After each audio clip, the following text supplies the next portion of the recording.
எங்கே சென்று விட்டா இல்லாத நேரம் பார்த்து தனியா அந்த நொம்மா வந்துச்சு. சும்மா எங்கள்கிட்ட கதை விடாது. ஏன் சட்டமன்றத்துக்கு வர மாட்டாரா? சட்டமன்றத்துக்கு வரமாட்டாரு. வேற ப்ரோக்ராம் இருக்குன்னு தெரிஞ்சுதான் அந்த அம்மா வருது. சும்மா அதனால இதுகிட்ட நம்பையா வாங்கணும்.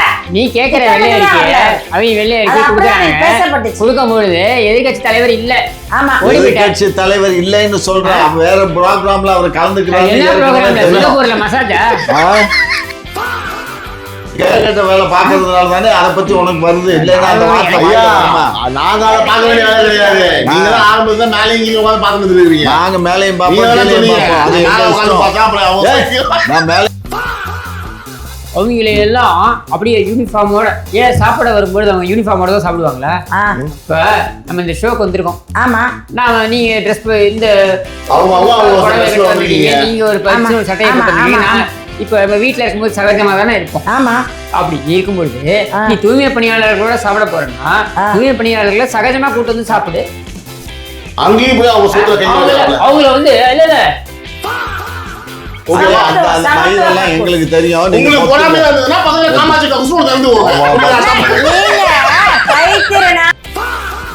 This video is sponsored by Fast Track, celebrating 25 years of excellence. Download your Fast Track app now. Cresco Cars, leading dealers of Maruti Suzuki. RR Collections, elegance in every thread. Top 4 call drivers, day or night, we drive for you. சரியான தவறு. ஆகவே அந்த தவறுக்கு அவருக்கு பாடம் போட்டி இருக்க வேண்டும். அதை நான் இருந்திருந்தால் நன்றாகவே பாடம் போட்டி இருப்பேன். ஆனால் நான் அன்றைக்கு இல்லை. செந்தில் அவர்கள் இருந்தார்கள். அவர்கள் பாடம் போட்ட நினைத்திருக்கிறார்கள். சொல்லி ஒரு ரவுடி சும்மா ரவுடி ரவுடின்னு கட்சி தொண்டர்களை பார்த்தா ரவுடியா தெரியுது. ஒன்ன பார்த்தா தான் ரவுடி மாதிரி தெரியுது. இப்படி இருந்துகிட்டு நீ பண்ற அக்கிலுமா அணியாதான் அடாதத்தை நீ கொஞ்சமா நிஜமா பண்ற. நீ பண்ற அடாத்துக்கு நேரம் ஒன்ன ஒடிச்சு பாக்கெட்ல வச்சு கப்பல் நிப்பாட்ட தம்மாத்தூர் ஆங்கர் தான் சார். சும்மா சும்மா துண்டு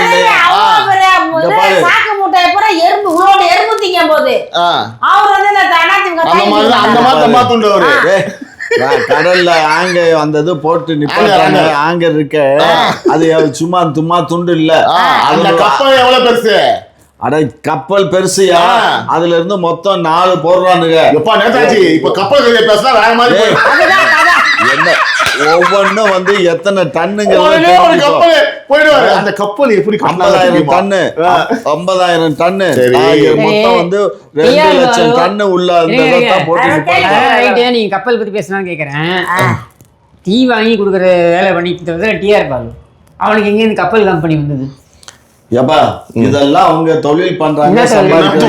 என்ன தொழில்னா எனக்கு என்ன தெரியும்? வளர்ந்து கேட்டவன் ஏன் வளர்ந்து கேட்டான்? அவன் படிச்சிருக்கான். அவன் உத்தியோகம் பார்க்கறான். MBA பண்ணிருக்கான். ஃபைனான்ஸ் மினிஸ்டர்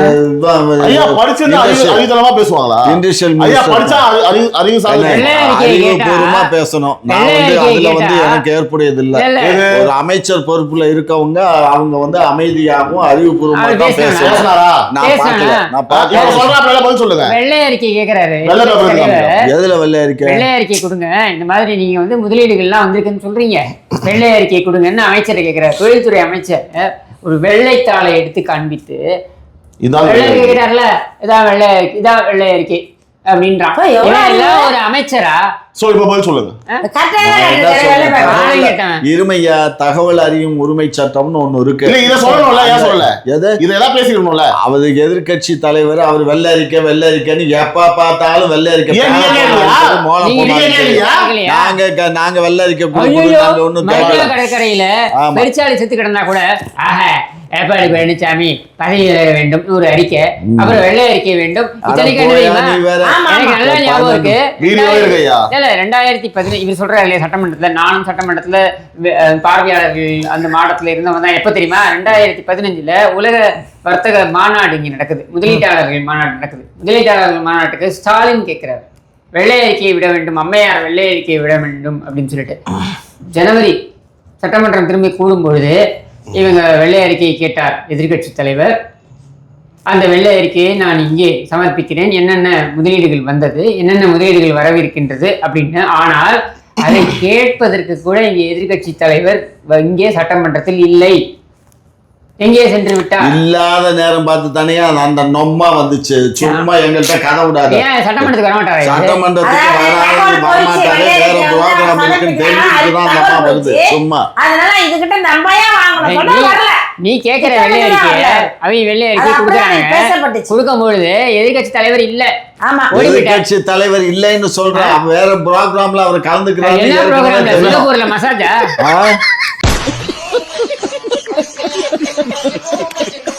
ஆமா ஆமையா, சிங்கப்பூர்ல மசாஜ், துபாயில மசாஜ், இங்கேயும் மசாஜ். நீ போமே கேடுகட்ட வேலைக்கெல்லாம் நான் போனேன். நீ கேடுகட்ட வேலை பாக்குறதுனால தானே அதை பத்தி உனக்கு வருது. இல்லைன்னா அந்த நாங்க அதை பார்க்க வேண்டிய வேலை கிடையாது. நீங்க தான் ஆரம்பத்துல மேலே இங்கே உட்காந்து பார்த்துட்டு இருக்கீங்க. நாங்க மேலையும் பார்ப்போம், நான் மேலையும் பார்ப்பேன், கீழையும் பார்ப்பேன். அது ஏன் இஷ்டம்? என்ன இதுல என்ன தப்பு இருக்கு? சரி, அடுத்த கேள்விக்கு போயிடுவோம். சரியா? இதுதான்டா திமுக அப்படி ஓகேவா? அடுத்து போயிடுவோம். என்ன சொல்றேன்னா, சரி போதுமா ஒண்ணு பண்ணிடுவோம். ஒரு வாட்டி மோட்டிவேட் பண்றதுக்காக ஓம் சக்தி பராசக்தி திமுக ஒரு தீய சக்தி. ஓகே, அடுத்த கேள்வி போங்கடா நாசமாக போன பசங்களா. அவர் சொல்றாரு. Super, very good. ஐயப்பா, யாஸ்மோ திமுக சொன்னீங்க? அல்ல, உங்களை தான் சொன்னேன். சரி, ரைட், ஓகே. நான் என்ன சொன்னா, அடுத்த கேள்வி வரும். சொல்லுங்க. வருஷம் பிறந்து 2வது மிகப்பெரிய சம்பவம், கீழ்பாக்கில் இருக்கக்கூடிய அரசு மருத்துவமனைக்குள்ள உள்ள பூந்து வச்சு செஞ்சு விட்டாங்க. இப்போ இவங்க வந்து பாத்தீங்கன்னா ஐடி கார்டு கொடுக்குறாங்களா, இப்போ சஸ்பெண்ட் பண்றாங்களா? 2 மாசம் தேர்தல் வச்சுக்கிட்டு இதெல்லாம் ஒரு குழப்பு. சொல்லுங்க. ஒரு கவர்மெண்ட் ஹாஸ்பிட்டலுக்குள்ள ஒரு ரவுடிக்கு பிரச்சனை. சரி, அவன் ரவுடியோட பொண்டாட்டி பிரசவத்துக்கு பேய்க்கும் பேய்க்கும் சண்டை, ஊரே வேடிக்கை பாக்குது. என்ன மாமா பொறுப்பா போய் சொல்றீங்க? என்னையா நீ என்ன பொறுப்பான கேள்வி? ஒரு மூத்த இன்டர்நேஷனல் கொடுக்கும் போது ஒரு மூத்த அரசியல் முன்னோடின்ற பின்னோடி மாதிரி பேசிட்டு இருக்கீங்க. என்ன பின்னோடி? என்ன அவனுக்குள்ள இருந்த சொன்னா வெட்டிக்கலாமா? ஆமையா, அவனுக்குள்ள என்ன? ஆமா, என்ன 2 பேர்ல ரவுடி பயிலுவோ, அதனால வெட்டிக்கலாமா?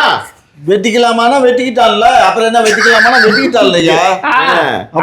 அதாவது என்ன பண்ணணும், சன் பிக்சர்ஸ் வந்து எடுத்து சன் தொலைக்காட்சியில் முதல் முறையாக அப்படி ஒளிபரப்பணுமா? ரவுடிக்கும் சண்டை. அது அங்க போட்டா என்ன, எங்க போட்டா எங்களுக்கு என்ன? அப்படி கேட்கல. பொதுமக்கள் கூடுற இடத்துல அரசு மருத்துவமனையில தைரியமா வந்து பட்டாக்கத்தியோட உள்ள வந்து வெட்டி சாக்கிறான்னா தமிழ்நாடு எந்த நிலைமையில இருக்கு?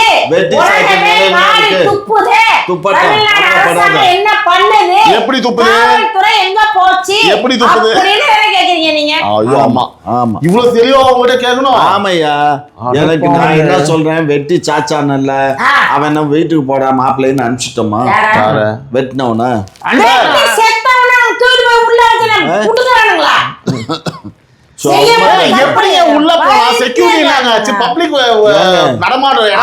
ஆஸ்பத்திரியில சொல்ல மாட்டானா இந்த மாதிரி எங்க அண்ணன் அட்மிஷன் ஆயிருக்கான், என் பொண்டாட்டி. போலீஸ் எங்க சார் போனாங்க? போலீஸ் 24 போலீஸ் இருப்பாங்களா? ஒரு சம்பவம் நடக்குது. இப்ப ஐயா சொல்றத நான் முழுக்க ஏத்துக்கிறேன். எங்கேயோ ஒரு இடத்துல ஒரு சம்பவம் நடக்குது. சம்பவத்துல நடக்கும்போதெல்லாம் போலீஸ் பின்னாடி இருக்க முடியாது. ஆனா அவன் அரசு மருத்துவமனைக்குள்ள வந்து, அதுவும் சென்னையில தலைநகரத்துல ஒரு அரசு மருத்துவமனைக்குள்ள அவனால சுதந்திரமா வந்து வெட்டிட்டு அவன் போறான் அப்படின்னா அவனுக்கு என்னன்னா, அவன் என்ன சட்டம் ஒழுங்கு மேல அவனுக்கு இருக்கக்கூடிய மரியாதை எவ்வளவுன்றதை நீங்க புரிஞ்சுக்கணும். ஆம்ஸ்ட்ராங் அப்படின்ற ஒரு தலைவர், ஒரு கட்சி, ஒரு தேசிய கட்சியுடைய மாநில தலைவர், சரியா? அவரை ஒரு மக்கள் நடமாடக்கூடிய ஒரு பகுதியில ஒரு 15 பேர் வந்து சர்ற மாதிரியே வெட்டிட்டு என்ன பண்றானுங்க, அங்கே இருந்து அது என்ன அந்த போலீஸ் ஸ்டேஷன்ல இருந்து எவ்வளவு நேரம் அவனுக்கு? 600 மீட்டர் கூட கிடையாது, 5 நிமிஷம் தான் அங்க இருந்து. ஆனா அங்க இருந்து 3 போலீஸ் ஸ்டேஷன் லிமிட் தாண்டி 3வது போலீஸ் ஸ்டேஷன்ல போய் சரணடைகிறாங்க. இப்ப கேள்வி என்ன தெரியுமா? ஆம்ஸ்ட்ராங்கை வெட்டும் பொழுது அல்லது கொல்லும் பொழுது போலீஸ் அங்கே இருந்திருக்க முடியுமா? யோசிச்சிருக்க முடியுமா? இவர்கள் சதித்திட்டம் தீட்டிருக்கலாம், பல மாதங்கள் சதித்திட்டம் தீட்டிருக்கலாம், நமக்கு அதெல்லாம் தெரியறதுக்கு ஒன்னா சேர்ந்து வந்தாலே காவல்துறை விசாரணையில தெரியும். கேள்வி என்னன்னா, இவ்வளவு துணிச்சலா அவங்களால செய்ய முடியுதுன்னா அப்ப காவல்துறை மேல மரியாதை இல்லைன்னு தானே அர்த்தம்? சட்டம் ஒழுங்கு மேல மரியாதை இல்லைன்னு தானே அர்த்தம்? சட்டம் ஒழுங்கை தன்னுடைய நேரடி பார்வையில் வைத்திருக்கின்ற ஒரு முதலமைச்சர், ஒரு கையால் ஆகாத முதலமைச்சர் தானே அர்த்தம்? ஒரு பொம்மை, ஒரு தத்தி அப்படின்றதான் இதுதான் நிரூபிக்கிறது. நாம வந்து எல்லா இடத்துலயும் போலீஸ் இருக்கணும்னு சொல்லவில்லை. 8 கோடி மக்கள் இருக்காங்களா? 8 கோடி மக்களுக்கு பின்னாலே போய் ஒரு போலீஸ் வைக்க முடியுமா? போட முடியாது. கேள்வி என்ன? நம்ம கேட்கக்கூடிய ஒரே கேள்வி, சும்மா நிப்பாட்டியா? அன்னைக்கு போராட்டம் பண்ணி கலெக்டரை பார்த்து பெட்டிஷன் கொடுக்க போனவங்களை எல்லாம் காக்கா துருவிய சொல்ற மாதிரி சுட்டு போட்டாங்க. நான் டிவி பார்த்தா தெரிஞ்சுக்கிட்டேன்னு சொன்ன ஒரு முதலமைச்சர் வாழ்ந்த நாடு தான். என்ன பேச? சும்மா ஏறி மறைனா நோண்டி மறைங்கிற காக்கா குருவி மாதிரி சுட்டாங்கன்னு சொல்றீங்கல்ல, அந்த காக்கா குருவி மாதிரி சுட்ட ஆபீசருக்கு எல்லாம் ப்ரமோஷன் கொடுத்து இந்த முதலமைச்சர் தானே ஏன் கொடுத்தாரு? நாங்க கொடுப்போம். உன் ஆட்சியில சுட்டா, எங்க ஆட்சியில ப்ரமோஷன் அவனுக்கு பிரையாரிட்டி படி கொடுத்துட்டாங்க. பிரையாரிட்டி படி கொடுத்தா இங்க பாரு, அவன் குற்றவாளின்னு எங்களுக்கு தெரியாது இல்ல. அப்பதான் கமிஷன் சொல்லுது அவன் குற்றவாளின்னு சொல்லல. நான் ஒரு கருத்தை எங்க கமிஷன் இருக்கே காட்டு. காட்டியா கவுசர் கழட்டி காட்டியா? எல்லாத்தையும் காட்டுறதுலே இருங்க. கழட்டி காட்டு. நான் சொல்றேன், அருணா ஜெகதீசன் அவர்களுடைய அந்த கமிட்டி ரிப்போர்ட் மிக தெளிவாக இந்த காவல்துறை அதிகாரிகள் குற்றம் செய்திருக்கின்றனர் என்பதனை சொல்கிறது. அவர்களுக்கு நீங்க ப்ரமோஷன் கொடுக்குறீங்க, சரி அதை கூட விடுங்க. உங்க ஆட்சியில நான் சொல்றேன், திருபுவனத்துல கடத்தல் கொலைகள், அது வந்து லாக்அப் மரணம் கூட கிடையாது, கடத்தல் கொலை. அஜித் குமார் என்கிற அந்த இளைஞனை கடத்தி கொண்டு போயிட்டு கொல்றீங்க. அது கொன்ன அந்த வீடியோ வெளியில வருது, அவனை வந்து துன்புறுத்துற வீடியோ வெளியில வருது. அந்த அதிகாரியை நீங்க சஸ்பெண்ட் பண்ணிட்டு 2 வாரத்துல எல்லாம் திருப்பி வேலை போட்டு கொடுக்குறீங்களே, வெக்கமா இல்ல உங்களுக்கு? அவன் 6 பேர் மேலேயும் எஃப்ஐஆர் போட்டு சார்ஜ் ஷீட்டை போட்டு உள்ள தள்ளியாச்சு. அதோட சிபிஐ என்கொயரி விட்டாச்சு. அது சிபிஐ என்கொயரி இருக்கு. இந்த மாதிரி பேசக்கூடாது. அதை பத்தி பேசக்கூடாது. சிபிஐ என்கொயரி சிபிஐ என்கொயரி முடியல. சிபிஐ என்கொயரி முடியல.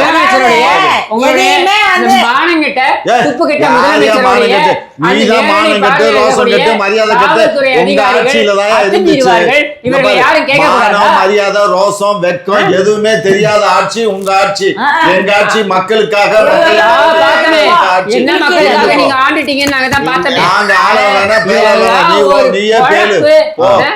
சரி, ஒரு கருத்து முரண்பாடு இருக்கு. இப்போ வந்து நீங்க சொன்னீங்க எடப்பாடி அவர்கள் வந்து அந்த டிவியை பார்த்து சுட்டு போனதை வந்து நான் டிவியை பார்த்து தெரிஞ்சுக்கிட்டேன் அப்படின்னு சொன்னதா நீங்க சொல்றீங்க. இங்க என்னன்னா, அட்லீஸ்ட் சரியா இப்படி வந்துருவோம் இந்த ரூட்டுக்கு. அட்லீஸ்ட் அந்த முதல்வர் அவர்கள் உள்ளபடியே மக்களுக்கு என்ன உண்மையா சொல்லிட்டு போய் அதே வச்சுப்போம். ஓகே, அது ஏன்னா அவரே சொன்னதுக்கு அப்புறம் மறுக்க முடியாது. முதலே சொல்லிட்டாரு, இதுக்கப்புறம் ஹைட் பண்ண முடியாது. ஏப்பா நான் டிவியை பார்த்து தெரிஞ்சுக்கிட்டேன். ஆனா இங்க பிரச்சனை என்னன்னு கேட்டீங்கன்னா, இப்ப இருக்கிற முதல்வர் டிவியை பார்த்து அவர் கண்ணால பார்த்து அதை தெரிஞ்சுக்கிட்டா கூட கேட்டதுக்கு அப்புறம் நான் எதுவும் பார்க்கலையே, ஒன்றும் நடக்கலையே, சுட்டாங்களா, நான் டிவியை பார்த்தேன் எனக்கு தெரியலையே, எனக்கு வந்து பாத்தீங்கன்னா போலீஸ்காரங்களே அவங்கள சுட்டுக்கிற மாதிரி தெரிஞ்சுது. முதலமைச்சர் வந்து பிக் பாஸ் பாத்துக்கிட்டு அப்புறம் எங்க இருந்து வழங்கும்? பிரச்சனைங்க அதுதான் சார், பிரச்சனைங்க அதுதான். அவருக்கு பார்த்தாலும் அது புரியவில்லை. அதை வெளிப்படைத்தனமாக மக்களிடம் சொல்ல மாட்டாங்க. முதலமைச்சர் ஸ்டாலின் கிட்ட வந்து அவரோட கண்ட்ரோல் கிடையாது, அவர் கட்டுப்பாட்டுல என்ன மந்திரிகளும் கிடையாது. இதுக்கான உதாரணம் சொல்லிடலாம். இதுக்கான உதாரணம் நான் என்ன சொல்றேன்னு கேட்டீங்கன்னா, அதனாலதான் அவருக்கு கீழே இருக்கக்கூடிய திரு சுமதி அம்மா சொன்ன மாதிரி மந்திரிகள் வந்து ஜீரோ கஞ்சான்னு எப்படி சொல்லுவாங்க? ஆமா, ஜீரோ கஞ்சா சொல்லுவாங்க. அதை மறுத்தது யாரு? முதல் முறையாக இந்திய வரலாற்றிலேயே, தமிழக அரசியல் வரலாற்றிலேயே முதல் முறையாக நம்ம சிஎம் மறுத்த ஒரே ஒரு விஷயம் அந்த மாசு சார் சொன்ன அந்த கஞ்சா விஷயத்தை அவர் மறுப்பு தெரிவிச்சிட்டார் சார். ஏன்னா அது அசிங்கமா போயிடும். அதை வெளிப்படையா சொல்லிட்டாரு, இல்ல புழக்கம் இருக்கு. எப்படி நீங்க சொல்லுவீங்க? அது 5 அடிக்கு வளருது கஞ்சா செடி. எங்க?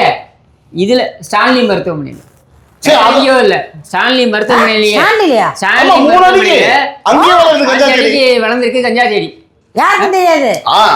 சொல்றவரு அதே துறையை சேர்ந்த மாண்புமிகு அமைச்சர் வந்து மாசு சார் வந்து கஞ்சாவே இல்லைன்றாலும் அவர் துறையை சேர்ந்த 3 அடிக்கு கஞ்சா வளர்ந்துருக்கு. தமிழ்நாடு. இல்ல இப்ப இன்னொரு அப்படியே விளங்குமாயா? தமிழ்நாடு விளங்குமா? ஆமா, இதை விட ஒரு சூப்பர் ஐட்டம் சொல்றேன், ஸ்பெஷல் ஐட்டம் இருக்கு. ஒழிக்கணும், மொத்தம் ஒழிச்சு ஊர் இல்ல, பண்ணணும். இதை விட ஒரு ஸ்பெஷல் ஐட்டம் இருக்கு, நம்ம வருவோம். இதுவும் பயங்கரமா பரபரப்பா பேசுற ஒரு செய்தி ரொம்ப தான். நாசமா போச்சு தம்பி. இல்ல ஒரே ரொம்ப நிமிஷம். நாசமா போச்சு தமிழ்நாடு. திமுகவை சேர்ந்த ஒரு குறிப்பிட்ட வார்டுல சென்னையில ஒரு துணை செயலாளராக இருக்கக்கூடிய ஒரு பெண்மணி ஆமா, கவுன்சிலர். இல்ல ஒரு துணை செயலாளர், ஒரு பெண்மணி ஒரு துணை செயலாளர் ஒரு வார்டுல 18வது முறை கஞ்சா சம்பந்தமா வந்து கைது செய்யப்படுறாரு. 18வது முறை அந்த லேடியும் வந்து பாத்தீங்கன்னா திரு மாசு அவர்களுடைய நின்று அழகா ஒரு புகைப்படத்தை எடுத்திருக்காங்க. அதுவும் வந்து ஒரு ட்ரெண்டிங்கா 2 நாள் 3 நாள் சோசியல் மீடியா போயிட்டு இருந்தது. இதுக்கு உங்களுக்கு தங்களுடைய பதில் நீங்க சொல்லுங்க. கட்சிக்காரன் அவன் தப்பு பண்ணான்னா அவன் கட்சிக்காரன் கூட இருந்து போட்டோ எடுத்தான்னா அதுக்காக அவர் என்ன செய்வாரு? மாசு என்ன புரியலையா? புரியுது. திமுக கட்சியினுடைய ஒரு வார்டோட துணை செயலாளர் பதவியில இருக்காங்கன்றாங்க. பதவியில இருக்கிறதுனால அந்த அம்மா கூட நின்று போட்டோ எடுத்துக்கிட்டு 17 முறை கைது செய்யப்பட்ட ஒரு பெண்மணி எப்படி நீ பதிவு வச்சிருக்கீங்க? 17 முறை கைது செய்யப்பட்டாலும் குற்றமற்றவர் தானே விடுதலையாகி வந்துடுறாங்க. இதெல்லாம் ஒரு கேவலமற்ற ஒரு பேச்சாளர். என்ன கேவலமற்ற? தண்டிக்கப்பட்டாங்களா? நீ வேற தண்டிக்கப்பட்டிருந்தா குற்றவாளி, தண்டிக்கப்படாத போது குற்றவாளி அல்ல. இது வந்து உங்களுக்கு வந்து பாத்தீங்கன்னா நான் பேசும்பொழுது செய்தி பிரேக் ஆகுது. என்ன தெரியுமா? சென்னையில போராட்டத்தில் ஈடுபட்டு கொண்டிருந்த ஆசிரியர்ல கண்ணன் என்கிற ஆசிரியர் கைது செய்யப்பட்டு கல்யாண மண்டபத்தில் இங்க வைத்திருந்த பொழுது தற்கொலை செய்து கொண்டு இறந்து போனான். ஆமா, அது நேற்று நடந்த நிகழ்ச்சி இல்ல. சரி, புரியல. நேற்று நடந்தா என்ன பதில் சொல்லுங்க. என்னத்துக்கு அவன் செத்து போனான்னா அதுக்கு நான் என்ன பதில் சொல்றேன்? இதான் திமுக. அவன் செத்தான்னா நான் என்ன சொல்லணும்? எப்படி செத்தான்னா நான் போய் பார்த்துட்டு வந்தேன்னா நான் எப்படி செத்தான் ஏது செத்தான்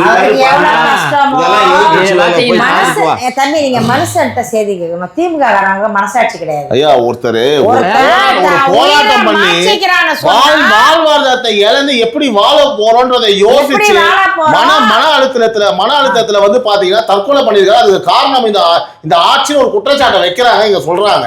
நானா போய் பார்த்தேன், நானா போய் இது பண்ணனா நமக்கு என்ன அப்படின்னு. இதுல பாருங்க, இந்த தூய்மை பணியாளர்கள்ல கூவத்துல இறங்கி போராட்டம் நடத்தினாங்க பாருங்க. இதுல 4 பேர் இது வரைக்கும் இறந்து போயிருக்காங்க. அப்படியா? 4 பேர் இறந்து போயிருக்காங்க. எதுக்கு அந்த ஆட்சி எதிர்த்து 4 பேத்தையும் கொண்டு விட்டீங்களா? யாரு கொன்னாங்கன்னு தெரியும், மக்களுக்கு தெரியும்ல யாரு கொன்னாங்க. அயோக்கியத்தனம் இல்ல.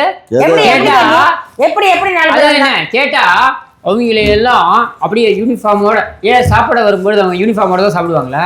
இப்ப நம்ம இந்த ஷோக்கு வந்திருக்கோம். ஆமா, நான் நீங்க ட்ரெஸ் இந்த நீங்க ஒரு சட்டையை போட்டுருக்கீங்க. இப்ப நம்ம வீட்டுல இருக்கும்போது சகஜமா தானே இருப்போம். ஆமா, அப்படி இருக்கும்பொழுது நீ தூய்மை பணியாளர்களோட சாப்பிட போறேன்னா தூய்மை பணியாளர்களை சகஜமா கூட்டு வந்து சாப்பிடு. அங்கேயும் போய் அவங்க சூத்திர கையில அவங்கள வந்து இல்ல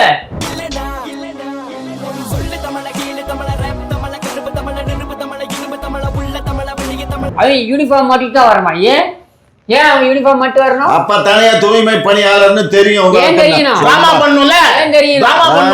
ஏன் தெரியணும்? நான் கேக்குறேன், அதிகாரிகளோட வரான். இங்க அதிகாரிகளோட மேற்பார்வை செய்யறதுக்கு முதலமைச்சர் வராரு. முதலமைச்சர் கூட அவர் பையன் அந்த உதவாக்கார வரான். எப்படி தெரியுமா? ஷார்ட்ஸ் மாட்டிட்டு வரான். பெண் அதிகாரிகள் எல்லாம் இருக்காங்க, ஷார்ட்ஸ் மாட்டிட்டு வரே நீ மானங்கிட்ட ராஸ்கல். ஏன் அப்ப தூய்மை பணியாளர்கள் சகஜமா வரலாம்ல, அவங்க மட்டும் யூனிஃபார்ம் மட்டும் வரணுமா? இங்க பாரு, இது கேட்க வேண்டியது நீ இல்ல, தூய்மை பணியாளர்கள் தான் அதை கேட்கறாங்களே. அவங்களுக்கு என்ன பதில் சொல்றீங்க? ஒரே ஒரு கேள்வி கேட்கறேன், முடிச்சிடலாம். 5 நிமிஷம் முடிச்சலாம். என்ன சொல்றேன்னா, 160 நாட்களுக்கு மேலாக உண்ணாவிரதத்தில் இருக்கக்கூடிய தூய்மை பணியாளர் தான் சார் அவங்களும். சரியா?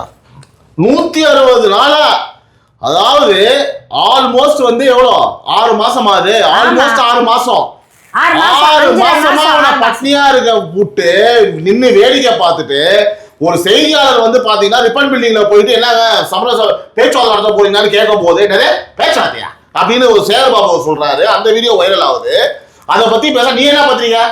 நீ என்ன பத்திரிக்க? நீலம் நீரெல்லாம் நான் பார்த்தா பத்திரிக்கை சந்திக்கிறேன், உங்களெல்லாம் சந்திக்கிற அவமானப்படுத்தி அதே சேகர்பாபு இன்னைக்கு நீலம் கூட இருக்கு, மேலையும் நீளம் கீழையும் நீளம், அதே நீளம் பத்திரிகையை வந்து தூக்கி பேசுறாரு. வீடியோ வைரலா போயிட்டு இருக்கு. சார் எவ்வளவு டிஃபரன்ஸ் பாருங்க சார். 6 மாசத்துக்கு முன்னாடி இந்த நீளம் பத்திரிகையை கேவலா பேசுறவரை இன்னைக்கு நீளம் நீங்க கூட இருக்கணும். திரு சேகர்பாபு வாழ்ந்தா பல சாதாரணமா வராது. வானமும் நீளம் அப்படின்றாரு. இதெல்லாம் ஓகே, பாயிண்ட் அது கிடையாது. இப்போ போய் நீங்க அதை முடிச்சு வைக்கிறீங்களே அந்த உண்ணாவிரத போராட்டத்தை, அந்த மக்கள் அதாவது 3 அப்பட்டமா தெரியலையா சார்? 2 மாசம் எலெக்ஷன் வரப்போகுது, இவங்களால நம்ம ஓட்டு போயிடும். இதுக்காக நீங்க சுயநலத்துக்காக போய் நீங்க கொடுத்து இந்த மாசம் 30ஆம் தேதிக்குள்ள ஒரு நல்ல முடிவு வரும்னு அவங்களை நீங்க ஒரு டெம்பரரியான சந்தோஷம் நீங்க உருவாக்கி மக்களை இப்படி ஏமாத்துறீங்களே, உங்களுக்கு மனசாட்சியே கிடையாதா? மனசாட்சி இருந்தா நாங்க எப்படி இருக்கோம்? இப்ப நீங்க எடுத்த முடிவை ஏன் சார் அப்பவே எடுத்துக்க கூடாது?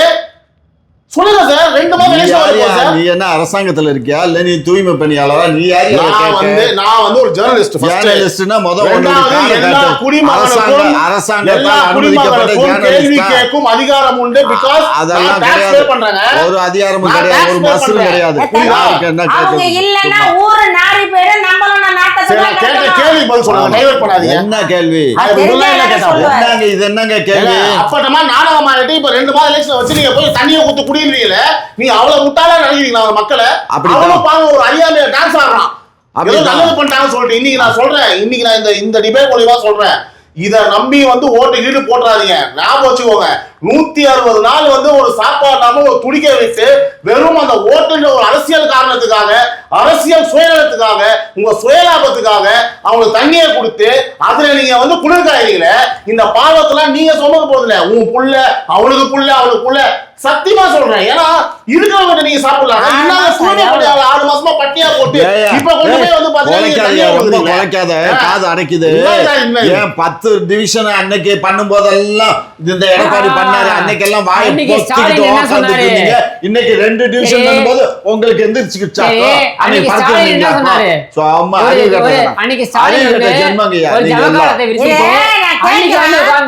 இதே தூய்மை பணியாளர்கிட்ட ஒரு ஜமகாலத்தை விரிச்சுக்கிட்டு லேகியை விற்கிற மாதிரி உட்காந்துக்கிட்டு உங்களுக்கு எல்லாம் நாங்கள் பார்த்துக் கொள்வோம், உங்களுக்கு தேவையானதை கழக ஆட்சி செய்யும் சொன்னாரா இல்லையா? சொல்லுவோம், எப்படியா சொல்ற? காலம் கணிஞ்சு வரும், நாங்க செய்வோம்.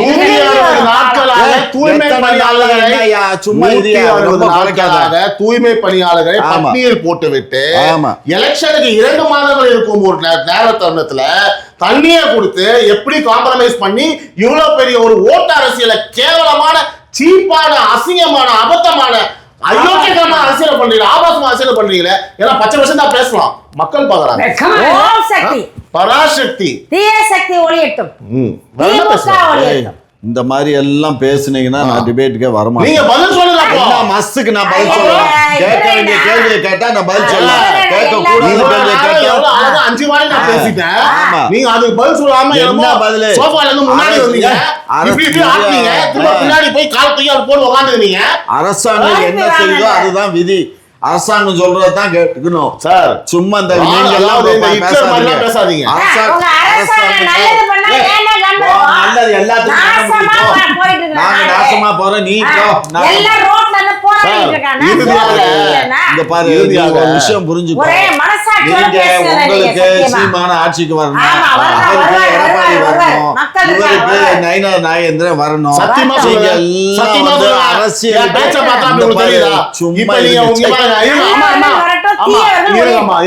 நான் என்ன சொல்றேன்னா, பதிவு நம்ம கரெக்டா பண்ணிடணும். இப்போ அவராவது அதிமுக ஆதரவாளர், அவர் ட்வீட்டை பார்த்தா தெரியும் அவங்க கட்சியில இருக்காங்க. நீங்க என்ன நயினார நான் எங்க ஆசைப்பட்டேன்? நீங்க இப்ப நீங்க சொல்லுங்க நான் மானஸ்தன், நான் ரோஷம் விடுவேன், நான் சோத்துல உப்பு போட்டு சாப்பிடுறேன். இப்ப நீங்க நயினார நாகேந்திரன் மேல வேணாம் சார், பாஜக மேல ஒரு குற்றச்சாட்டு வை நவீன். நான் இந்த கேள்வியை கேட்கிறேன், நீ ஆமாவா என் பதில் சொல்லி நீங்க சொன்னீங்கன்னா, மானம் உள்ளவன், சோத்துல உப்பு போட்டு சாப்பிடுறவன், சோறு தின்றவன் ஆமாங்கன்னு ஒத்துக்கிட்டு போவேன். முக்காம நல்லா வந்து பாருங்க, அம்பிகள் மாதிரி உட்கார்ந்து பதில் சொல்லாம உட்கார்ந்து யார் பதில் சொல்ல? நீ கேக்குற கேள்வி அசிங்கமா இருக்கு. நான் கேக்குற கேள்வி அசிங்கமா இருக்கு. நீங்க நடத்துற ஆட்சி அலங்கோலமா இருக்கு, அசிங்கமா இருக்கு. இதெல்லாம் ஒரு ஆட்சியா? ஆட்சி நல்லா நீங்க பண்ற அசிங்கத்தை சொன்னா உங்களுக்கு அசிங்கமா இருக்கு. ஆமா நிப்பாட்டுமா நிப்பாட்டுமா. அம்மா இறுதியா சொல்லட்டுமா? இவங்க சொல்றாங்க பொங்கல் நம்ம இப்படி முடிச்சிருவோம். பொங்கலுக்கும் உங்களுக்கு தாங்க ஒத்துமை ஒரு விஷயத்துல. அதாவது என்னன்னா சமத்துவ பொங்கல்னு சொல்றீங்க, ஆனா சமத்துவ கிறிஸ்துமஸ் சொல்றது கிடையாது. ஓகேவா? சமத்துவம் இல்லப்பா, திராவிட இல்ல சமத்துவ பொங்கல் கொண்டாடுறாங்க, அது இருக்குது. அதெல்லாம் விட்டுருங்க, சமத்துவ கக்கூஸ் இருக்குல்ல, அந்த மாதிரி வந்து நீங்க வந்து எதுக்கு கக்கூஸ் குத்தி தான் கக்கு சாப்பிட்டு கக்கு சுபத்தி ஐயா, ஐயா, ஐயா, ஐயா. போய் கக்கு இல்ல, இல்ல, இல்ல, அதுதான் சாப்பிட்டு confusion. அங்கதான் வந்து அவர் போட்டாரு, புடிச்சாரு. நீங்க வந்து எதுக்கு எல்லாரும் சமத்துவம்? போவோம் சமத்துவ கக்கூஸ்ல போய் பாருவோம். போங்க போங்க கூட இல்ல, இல்ல, உண்மையாவே நீங்க ஒண்ணுக்கு தான் சமத்துவமா ஒரு விஷயம் பண்ணீங்க. என்ன ஒண்ணுக்கு வந்த ஒண்ணுக்கு இல்ல, ஒரே ஒரு விஷயத்துக்கு தான் சமத்துவமா ஒரு விஷயம் பண்ணீங்க. கடவுளில்லாத வேர்ல்டு ஃபேமஸ் ஆகி இங்க வந்து இன்வெஸ்ட் பண்ணலாம்னு வந்த ஃபாஸ்ட்கான் கம்பெனியே அப்படியே ஓட்டா தொட்டி கக்கூச பார்த்து சமத்துவ கக்கூஸ்னு சொன்னீங்க பாருங்க. அதுலதான் நீங்க வேர்ல்டு ஃபேமஸ். சமத்துவ பொங்கல் நீங்க சொல்ற திராவிட பொங்கல் விட அந்த சமத்துவ கக்கூசுக்கு நீங்க பேசுங்க, ப்ரொபகண்டா பண்ணுங்க. நான் இந்த 4 ஆட்சியில் என்ன சாதனை பண்ணோம்னா தயவு செஞ்சு சொல்றோம், உங்க மேனிஃபெஸ்டோ இருக்கும்ல, கடவுளில்லாத கக்கூசை கட்டி சமத்துவ கக்கூசை கொண்டு வந்தோம். எங்க சமத்துவத்தை நாங்க பேர்ல இருந்து ஆரம்பிச்சோம், ஏன்னா நாங்க ஆள்றது அந்த மாதிரி அப்படின்னு சொன்னீங்கன்னு வச்சுக்கோங்க, ரைமிங்கா இருக்கும். கங்கை கொண்டான் மாதிரி கக்கூஸ் கொண்டான் சூப்பரா இருக்கும். வச்சுக்கோங்க, சூப்பரா இருக்கும். பட்ட பேர் கக்கூஸ் கொண்டான். கக்கூஸ் கொண்டான், அதுக்கு நீங்க பேரும் வைங்க. ஏன் தேவையில்லாம அங்க போய் வச்சிருக்கீங்க? அம்மா வைரல் எதுக்கோ பேர் வைக்கிறீங்க. அந்த கக்கூஸுக்கு என்ன பண்ணுது? என்னமா பேர் வைக்கலாம்? ஸ்டாலின் கக்கூஸ். திராவிட கக்கூஸ். ஸ்டாலின் கக்கூஸ். திராவிட கக்கூஸ் வச்சுக்கோங்க, தாராளமா வச்சுக்கோங்க. ஓகேவா? அந்த மயிலெல்லாம் எங்களுக்கு தெரியும். உங்களுக்கு பொறாமை இருந்ததுன்னா பக்கத்துல காமாட்சி கக்கூஸ் தந்து போங்க. நீங்க தைத்திருநாள் தை பொங்கல தமிழர் திருநாள் தமிழர் பொங்கல எப்ப நீங்க திராவிட பொங்கல் சொன்ன போது நாங்க அப்படியே திராவிட கக்கூஸ் திராவிட சொல்லு, நாசமா போ. இறுதியாக நம்ம வந்து முடிச்சிடலாம். ஓகேவா? ஓம் சக்தி பராசக்தி, திமுக ஒரு தீய சக்தி. தீய சக்தி ஒளியட்டும். ஓகே ஐயா, மிக்க நன்றி ஐயா. ஐயா உங்களுக்கெல்லாம் நாங்க கும்பிடு போட வேண்டிய அவசியம் இல்ல. நீங்க மனித நேயத்தோட இருக்கல. நீங்க அந்த அண்டா செந்தில்னு சொன்னீங்களே, அந்த நண்பர் மாதிரி ஆளுதான் உங்களுக்கு. ஆமா, எல்லாம் நம்பரா? எல்லாம் எந்த நல்லோடமே நண்பர் இல்லையா உங்களுக்கு? துபாய் ஒரு புற நண்பரா வச்சிருக்காரப்பா. ரைட். அமுகு டுமுகு அமால் டுமால். அமுகு டுமுகு அமால் டுமால்.